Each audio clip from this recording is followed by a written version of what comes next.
जब भारत तक पहुंची विश्व युद्ध की आग, जापान ने आधी रात को कोलकाता पर क्यों बरसाए थे बम?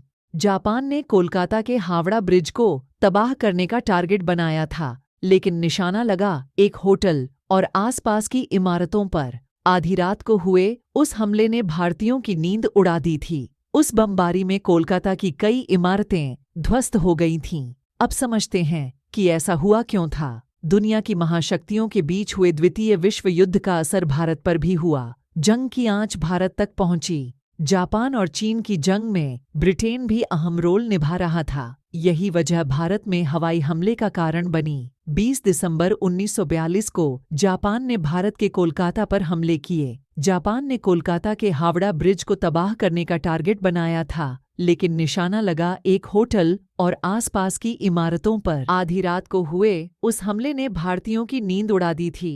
उस बमबारी में कोलकाता की कई इमारतें ध्वस्त हो गई थीं। अब समझते हैं कि ऐसा हुआ क्यों था। आधी रात को बरसाए थे बम। साल 1942 की बात है। दुनिया के कई देश द्वितीय विश्व युद्ध से जूझ रहे थे। अमेरिका, ब्रिटेन समेत पश्चिमी देशों के गठबंधन वाले देश जापान और जर्मनी से जंग लड़ रहे थे। जापान ने सीधे तौर पर चीन को निशाना बना रखा था। अमेरिका और ब्रिटेन चीन की मदद कर रहे थे। चीन की मदद करने के लिए एक ही रास्ता था, वो था भारत के रास्ते। वहां तक मदद पहुंचाना। भारत ब्रिटिश का उपनिवेश था और कोलकाता ब्रिटिश साम्राज्य का केंद्र। इसलिए ब्रिटेन यहाँ की जमीन का इस्तेमाल अपने मित्र देश को मदद पहुंचाने में कर रहा था। जापान चीन तक पहुंचने वाली सप्लाई चेन को किसी तरह से तोड़ना चाहता था। जापान यह अच्छी तरह से जानता था कि भारत का एयर डिफेंस सिस्टम मजबूत है, इसलिए उसने रणनीति बनाई। जापान ने आधी रात में हमला करने योजना बनाई।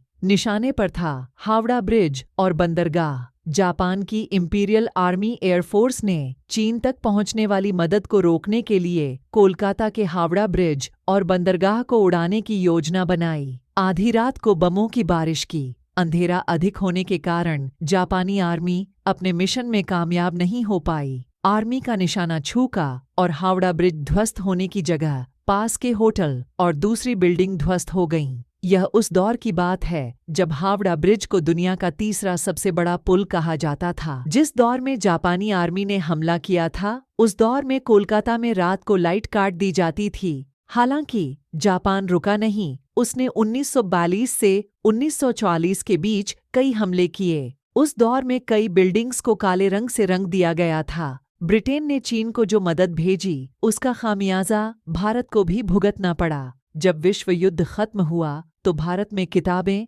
कविताएं और लेखों के जरिए यह बताया गया है कि कैसे जापानी बमबारी से कोलकाता के लोगों की जिंदगी बर्बाद हो गई थी। शहर अस्त व्यस्त हो गया था। रह गए थे सिर्फ बर्बादियों के निशान।